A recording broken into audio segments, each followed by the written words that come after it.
कांग्रेस ने कहा कि यौन अपराधी जेफरी एप्स्टीन की फाइल्स में मोदी का भी नाम है। कांग्रेस नेता पवन खेड़ा ने कहा, यह राष्ट्रीय शर्म का विषय है। प्रधानमंत्री किस लिए जेफरी एप्स्टीन की सलाह ले रहे थे?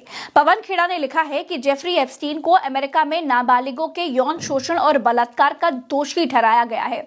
वो लिखता है कि भारत के प्रधानमंत्री नरेंद्र मोदी ने उसकी सलाह मानी। अमेरिका के राष्ट्रपति को फायदा पहुंचाने के लिए इजराइल में नाच गाना किया। कुछ हफ्ते पहले उनकी मुलाकात हुई थी और ये काम कर गया। खेड़ा ने अमेरिकी जस्टिस डिपार्टमेंट की लिंक शेयर करते हुए लिखा है कि भारत के पीएम का ऐसे बदनाम व्यक्ति के इतने करीब होना उनके फैसलों, पारदर्शिता और कूटनीतिक मर्यादा पर भी गंभीर सवाल खड़े करता है।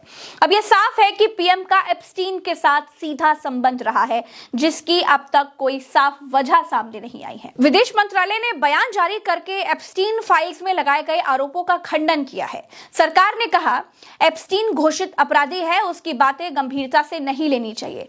विदेश मंत्रालय ने कहा है कि हमने एप्स्टीन फाइल से जुड़े एक ईमेल को लेकर आई खबरें देखी, जिनमें पीएम के इजराइल दौरे का जिक्र है। जुलाई 2017 में पीएम का इजराइल जाना आधिकारिक और सच बात है। ईमेल में इसके अलावा कही गई बाकी बातें एक दोषी की मनगढ़ंत और बेकार बातें हैं, जिन्हें पूरी तरह खारिज किया जाना चाहिए। पवन खेड़ा ने 3 सवाल पूछे हैं। कहा है कि एप्स्टीन की बदनाम एलीट लोगों की लिस्ट सामने आने के बाद से दुनिया भर में लगातार विवाद चल रहा है। एप्स्टीन और पीएम मोदी के बीच ये संबंध देश की इज्जत और अंतर्राष्ट्रीय छवि से जुड़ा बड़ा गंभीर मुद्दा है। इसलिए प्रधानमंत्री को खुद सामने आकर तत्काल हमारे 3 सवालों के जवाब देने चाहिए। उनका पहला सवाल है, वे जेफरी एप्स्टीन की सलाह किस लिए ले रहे थे? दूसरा सवाल है, इजराइल में अमेरिकी राष्ट्रपति के किस लाभ के लिए वे नाच गा रहे थे? तीसरा सवाल है, मैसेज में लिखा है इट वर्कड, तो क्या कामयाबी हासिल हुई? ये कितना शर्मनाक है, इसका अंदाजा आप खुद लगाइएगा, जो कुछ बातें मैं अगले कुछ मिनटों में कहने जा रही हूं। एप्स्टीन फाइल्स में अब भारत के प्रधानमंत्री नरेंद्र मोदी का नाम आ गया है। अमेरिका के सीरियल रेपिस्ट, बाल यौन शोषण के अपराधी, मानव तस्करी के अपराधी जेफरी एप्स्टीन ने 9 जुलाई 2017 को एक मेल में लिखा, the Indian prime minister Modi took advice and dance and sang in Israel for the benefit of the US president. They had met a few weeks ago. It worked. मतलब Epstein का साफ कहना है कि नरेंद्र मोदी ने मुझसे सलाह ली और अमेरिकी राष्ट्रपति के किसी फायदे के लिए इजराइल में जाकर नाचे और गाए और यह काम कर गया। कुछ तारीखें सुनिएगा। प्रधानमंत्री मोदी 4 से 6 जुलाई 2017 के बीच इजराइल के दौरे पर थे और एप्स्टीन ने यह मेल उसके ठीक 3 दिन बाद लिखा। इजराइल दौरे से पहले 25 से 26 जून 2017 में मोदी अमेरिकी राष्ट्रपति ट्रंप से मिलने अमेरिका गए थे। इन कड़ियों को जोड़िए तो समझ में आता है कि मोदी जून 2017 में अमेरिका गए, वहां एप्स्टीन की सलाह ली और इसके 1 हफ्ते बाद 4 से 6 जुलाई वो इजराइल पहुंचे, जहां पर सलाह के मुताबिक वो नाचे गाए और उनका काम हो गया। मतलब साफ है कि प्रधानमंत्री मोदी का जेफरी एप्स्टीन के साथ एक गहरा और शायद पुराना नाता है, जो भारत के लिए शर्मनाक है। भारत जो दुनिया में नैतिकता की, गरिमा की, प्रतिष्ठा की धुरी है, उसको आपने तार तार कर दिया।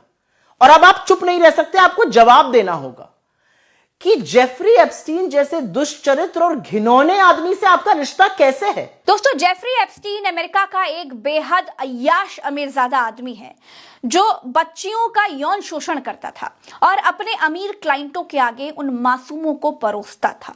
इसके क्लाइंट्स नेता होते थे, बड़े बड़े व्यापारी होते थे।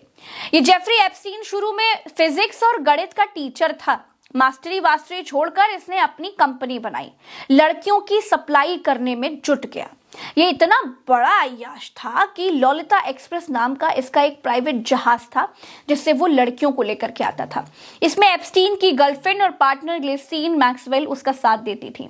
ये अपने क्लाइंट्स को बुला करके बच्चियों के साथ यौन शोषण करवाता था। बच्चियों को हैवानियत की हद तक प्रताड़ित किया जाता था और कुछ रिपोर्ट्स तो ये तक कहती हैं कि बच्चों का मांस तक नोच खाते थे। कैरेबियन में इसका प्राइवेट आइलैंड था, वो भी यौन शोषण का बड़ा और बड़ा सेफ अड्डा माना जाता था, जहां पर सिर्फ इस दुनिया के बड़े बड़े पहुंच वाले लोग ही जा सकते थे। ये पूरा का पूरा खेल चलता था एक पार्टी के नाम पर। जमीन से आसमान तक लड़कियों का शोषण हो रहा था। एप्स्टीन डॉलर पर डॉलर छाप रहा था। कहते हैं ना, पाप का घड़ा भरता है। 2005 में एक 14 साल की बच्ची के माँ बाप ने इस पर यौन शोषण का आरोप लगाया। माँ बाप ने कहा कि एप्स्टीन ने अपने घर पर मसाज के बहाने बच्ची को बुलाकर रेप किया। ऐसी ही 50 शिकायतें और आई। 2008 में कोर्ट ने इसे दोषी ठहराया और 13 महीने की सजा हुई। 2019 में फिर से इसे नाबालिगों की यौन तस्करी के लिए गिरफ्तार किया गया। दुनिया भर के अय्याशबाज लोगों से डीलिंग मेल पर होती थी। ये एप्स्टीन पार्टी के बहाने लड़कियां सप्लाई करता था और पार्टी में अपने क्लाइंटों की फोटो खिंचवा लेता था और वीडियोस वगैरह बनवा लेता था। अब हुआ ये दोस्तों कि जब ये जेल गया तो इसके रसूखदार क्लाइंट्स डर गए कि अब तो खुलासा हो जाएगा। जेल में ही सीसीटीवी कैमरे वगैरह बंद करके गार्ड्स को हटाकर इसे मरवा दिया जाता है। बाद में ये मौत संदिग्ध बताई जाती है। मामला कोर्ट में जा ही चुका था। अमेरिका में मांग होने लगी कि एप्स्टीन के अय्याश क्लाइंटों की सूची जारी की जाए और फिर हफ्तों तक फाइलों को सार्वजनिक करने से इनकार करने के बाद अंततः ट्रंप ने अपना रुख बदला। अमेरिका के दोनों सदनों ने एक ऐसे विधेयक को मंजूरी दी जिसने न्याय विभाग को सभी फाइलें जारी करने के लिए बाध्य कर दिया। ट्रंप ने नवंबर में इस पर हस्ताक्षर कर दिए। इसी एप्स्टीन फाइल्स की वजह से ट्रंप और मस्क की दोस्ती टूट गई थी। इसके बाद फाइलों को जारी करने के लिए 30 दिन की समय सीमा तय की गई, सिवाय उन फाइलों के जो किसी सक्रिय आपराधिक जांच से संबंधित हो, जो एप्स्टीन के दुर्व्यवहार के पीड़ितों की पहचान करती हो या उनकी निजता का उल्लंघन करती हो, या जिनमें शारीरिक और बाल यौन शोषण, मृत्यु या चोट की तस्वीरें हों। FBI को एप्स्टीन के ठिकानों से जो डेटा, फोटो, वीडियोस वगैरह मिले हैं वो 6 मिलियन पन्नों के हैं, जिसमें बड़ी बड़ी हस्तियों की फोटोज, वीडियोज और ईमेल्स हैं। लेकिन कानून ये कहता है कि एप्स्टीन के साथ फोटो बच्चों के साथ दुराचार करने का प्रमाण नहीं है। अमेरिका का कोर्ट अब अलग अलग चरणों में एप्स्टीन फाइल्स के दस्तावेज रिलीज कर रहा है। अब तक एप्स्टीन फाइल्स के साथ जिन लोगों की कड़ी जुड़ी है उसमें Elon Musk, Bill Gates, Trump जैसे लोगों के नाम सामने आ चुके हैं। लेकिन एप्स्टीन फाइल्स में नाम आने का मतलब ये नहीं है कि ये लोग यौन अपराध से भी जुड़े हुए हैं। दोस्तों, मेरे साथ इस वीडियो में फिलहाल इतना ही। इस पर आपकी क्या राय है कमेंट में बताइएगा। वीडियो को शेयर कीजिएगा और चैनल को सब्सक्राइब कीजिएगा। नमस्कार, राम राम, दुआ सलाम, जय हिंद।